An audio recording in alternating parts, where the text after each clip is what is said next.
We are back, and ladies and gentlemen, if you've been following this conversation, you have heard clear understanding, clear insight of where the problem is. But also, you've been hearing about solutions from the people at the front line of this very battle.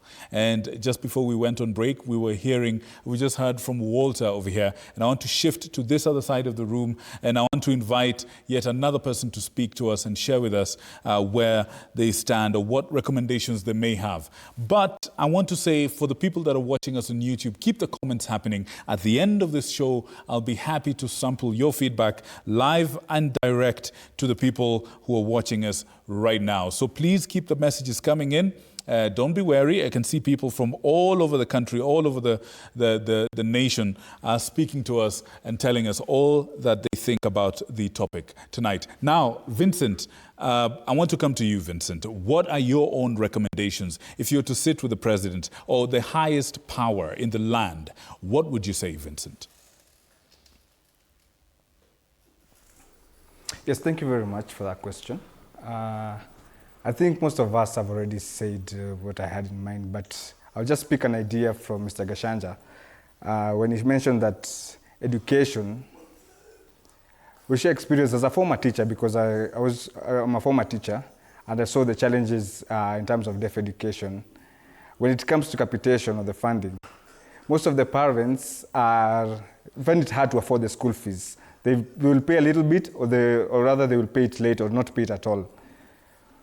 So if I meet the president, I will ask him to add the capitation so that the burden of education, because whatever the hearing people are going through, the deaf children are going through double.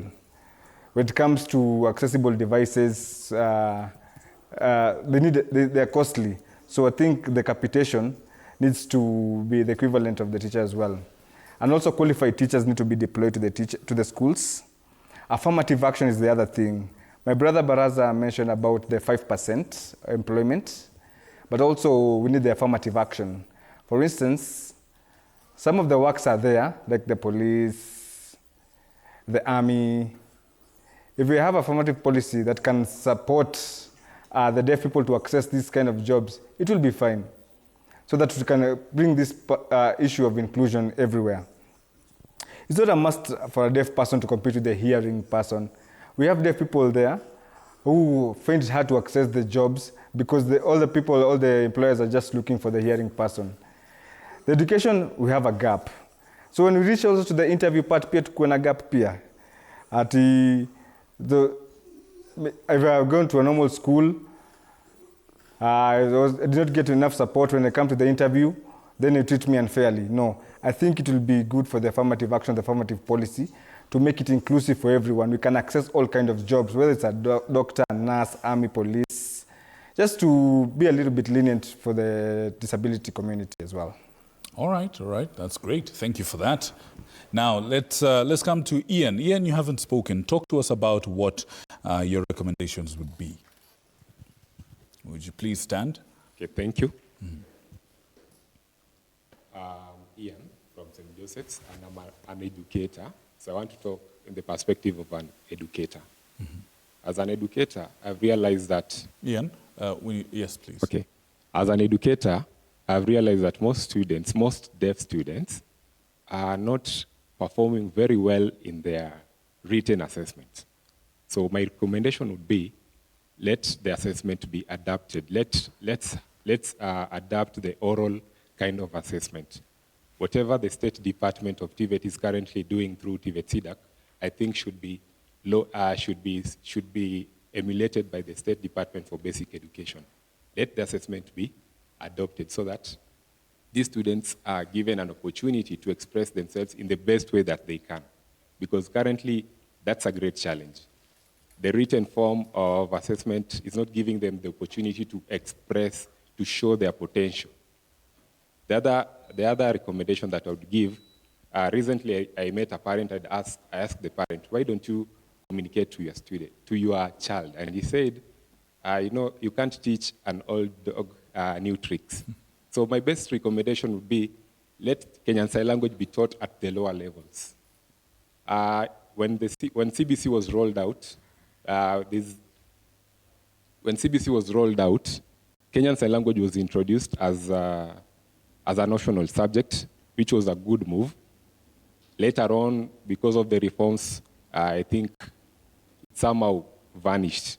So I would recommend that let Kenyan Sign Language be reintroduced as a compulsory subject from the lower levels. Because when a child grows learning Kenyan Sign Language, I'm sure when he advances to the other professions, he'd be competent in this language.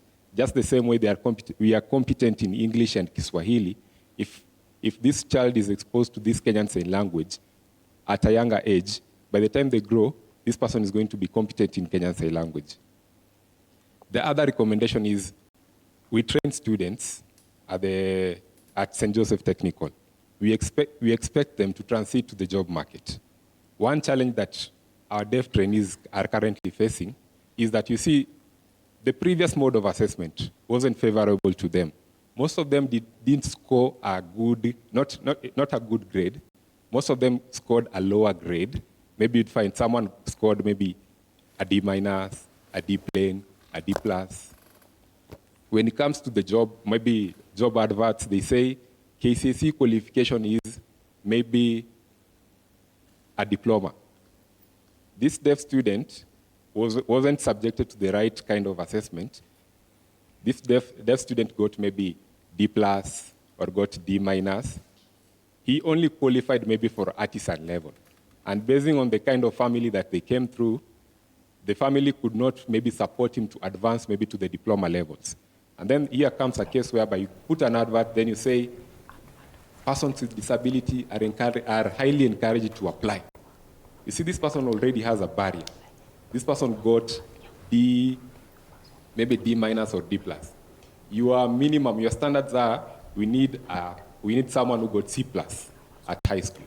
This person, if you kind of a bit lower the qualification, maybe have a special consideration for these deaf students. All right. I'm very sure we are going to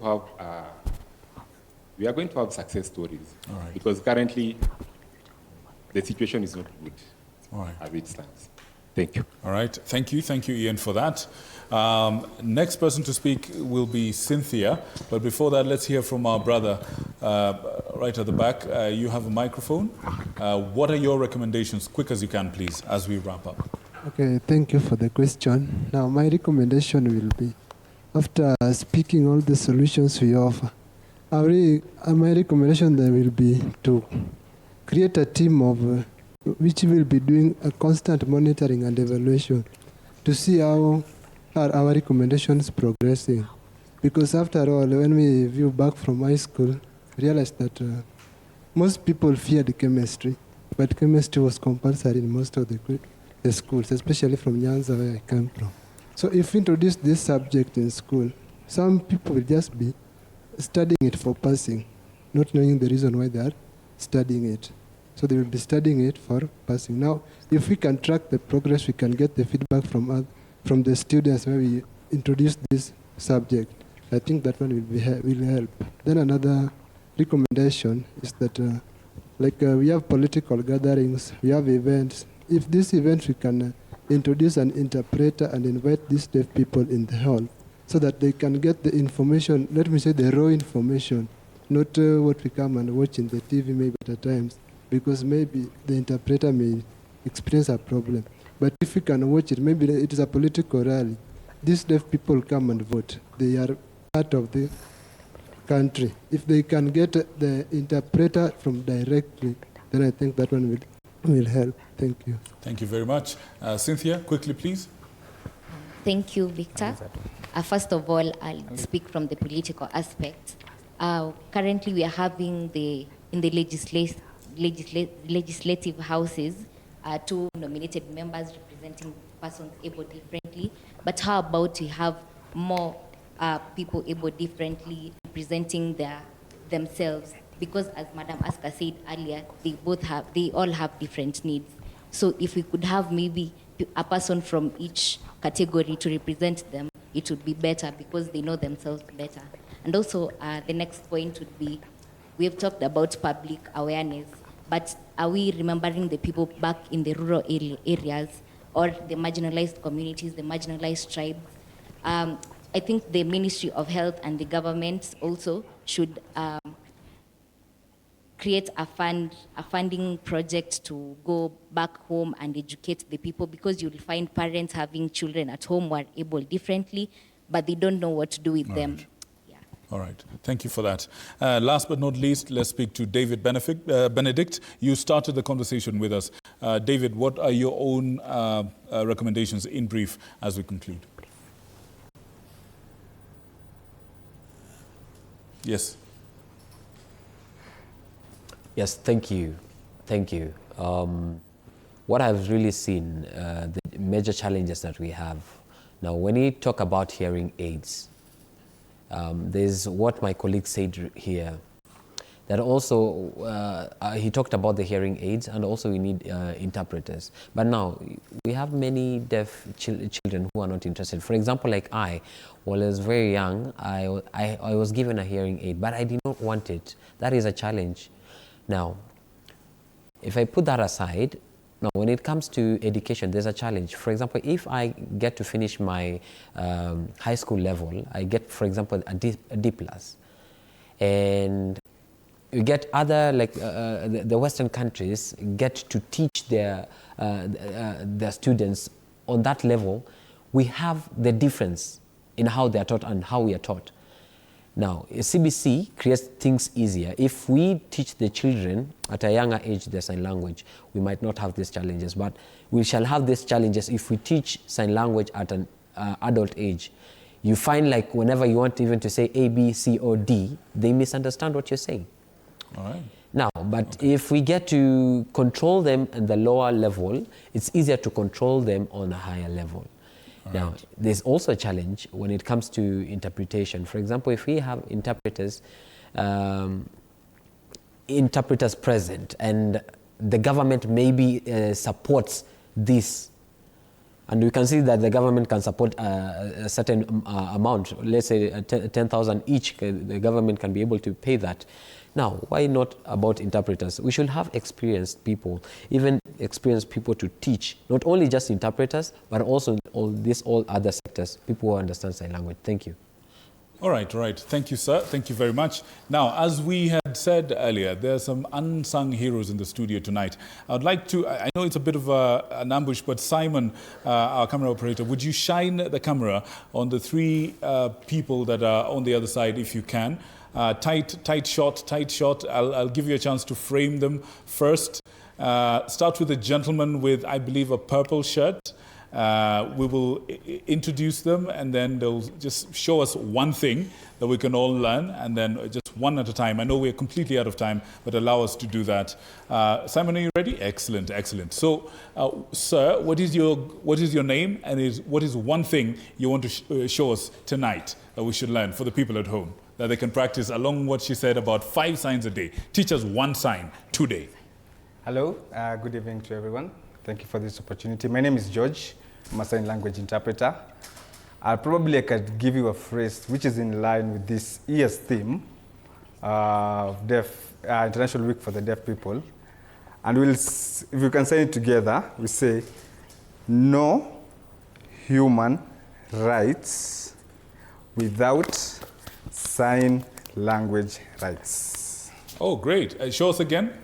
No human rights without sign language rights. Right. Oh, brilliant, brilliant. That's beautiful. Thank you, George. Thank you. Thank you, George, for that. We'll come to you last. The gentleman at the far end, what is your name and what is one thing you want to show us tonight? Okay, my name is Brian Muraro, a sign language interpreter, also a coder. Coder is a child of deaf adults. My both parents are deaf. Very proud of them.